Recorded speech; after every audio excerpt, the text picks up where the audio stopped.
Movie की शुरुआत में बिल को दिखाते हैं जो बहुत ज़्यादा गुस्से में लग रहा था और ये अपना सारा गुस्सा पंचिंग बैग और वर्कआउट पे निकाल रहा होता है। यहाँ पर हम देखते हैं कि टीवी न्यूज़ चल रही है और न्यूज़ में ऐसी ऐसी बातें बताई जा रही है जिससे मुर्दे का भी खून खोल उठे।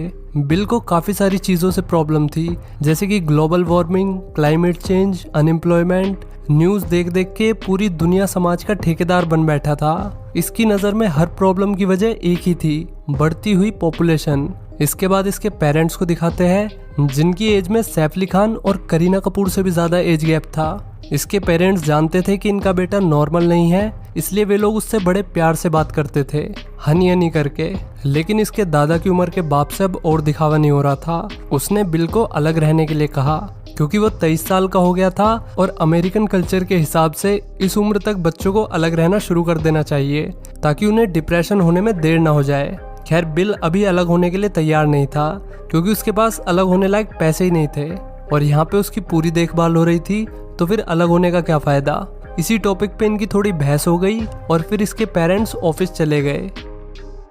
इसके बाद ये अपनी मारुति 800 में बैठकर कॉफी शॉप आ गया। इसे कॉफी चाहिए थी विद एक्स्ट्रा फोम। कॉफी वाले ने इसे वैसी कॉफी बना के दी जैसी इसने बोली थी, पर इसे और फोम चाहिए।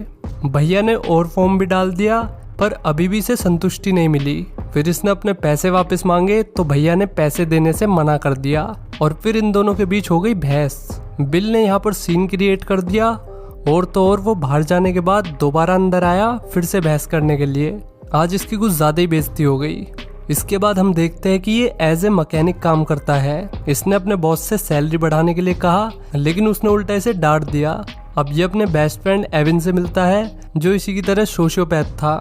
इन्हें दुनिया में हर जगह सिर्फ प्रॉब्लम्स ही नजर आती थी। अपने आप को छोड़ के बाकी सबको जज करते रहते थे। इसने एविन से कुछ मंगाया था जो एविन इसके लिए लेकर आ गया। अब काम हो गया तो इन्हें लगा कि कुछ पेट पूजा कर ली जाए। हालांकि एविन ने अंदर जाने से पहले दुकान की गलतियां निकालना शुरू कर दिया।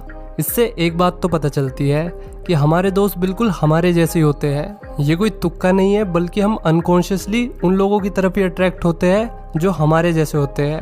कहने का मतलब है कि अगर आपको लगता है कि आपके दोस्त सांप है तो आप भी हो ना हो उसी कैटेगरी में फॉल करते हो। अब ये दोनों खाने बैठ गए।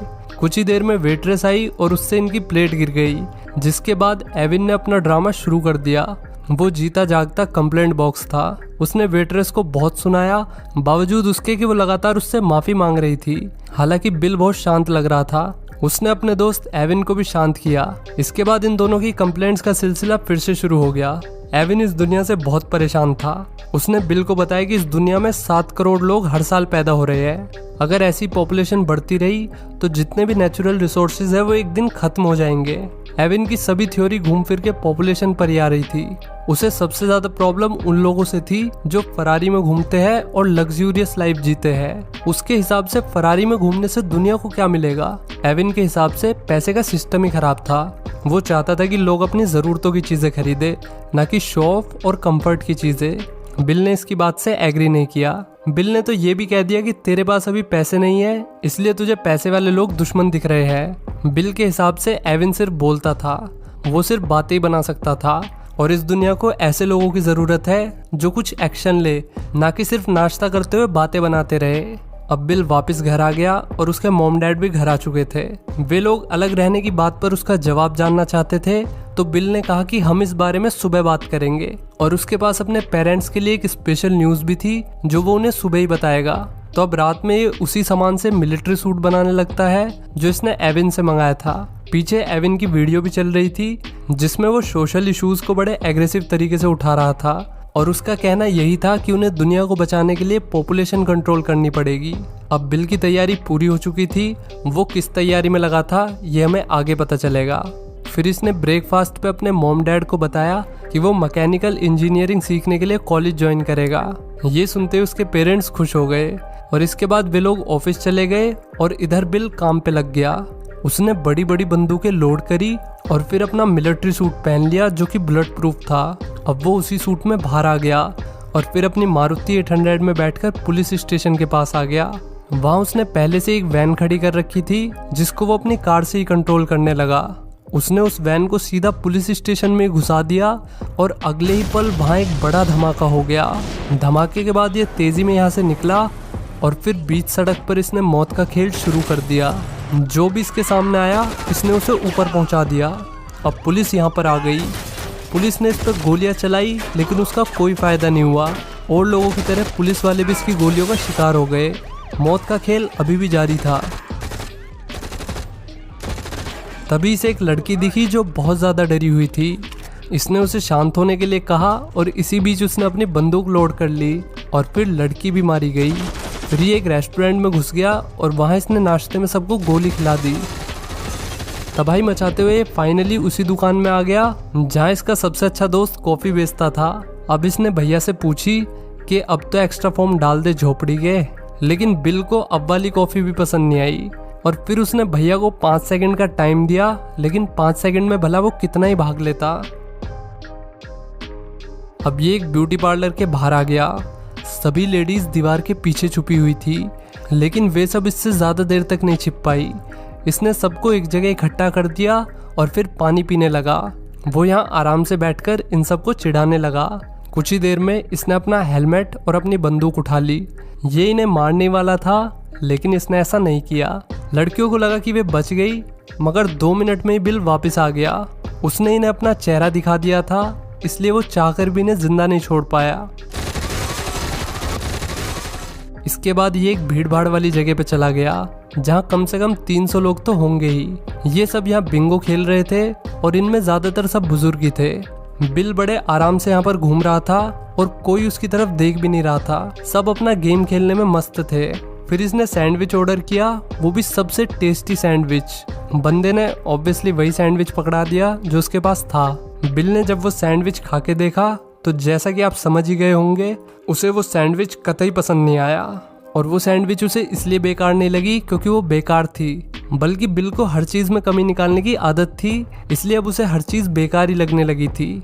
वो तो शुक्र है कि भैया ने इससे पैसे नहीं मांगे थे, जिस करके उसकी जान बच गई। अब ये चिल्ला चिल्ला के यहाँ सबको परेशान करने लगा, लेकिन यहाँ के बुड्ढों को घंटा फर्क नहीं पड़ा, इसलिए बिल बोर होकर यहाँ से चला गया। इसके बाद वो एक बैंक में घुस गया और फिर उसने सबको नीचे बैठने के लिए कहा। एक बंदे ने उसे रोकने की कोशिश की, लेकिन बिल ने चाकू से उसकी गर्दन काट दी। अब उसे बहुत ज़्यादा गुस्सा आ गया।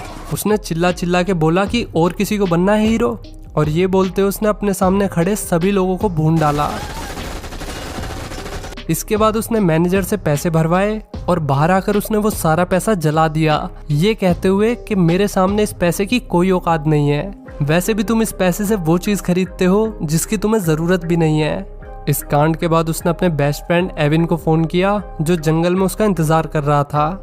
दरअसल उसने एविन को शूटिंग गेम खेलने के लिए बुलाया था। एविन नकली बंदूक के साथ पिछले आधे घंटे से उसका इंतज़ार कर रहा था। इसके बाद बिल ने रोड पर बॉम्ब लगा दिया, जिनका रिमोट उसके हाथ में था। उसे पुलिस रेडियो से खबर मिल गई थी कि पुलिस उसकी तलाश में इसी तरफ आ रही है। जैसे ही पुलिस आई उसने धमाका कर दिया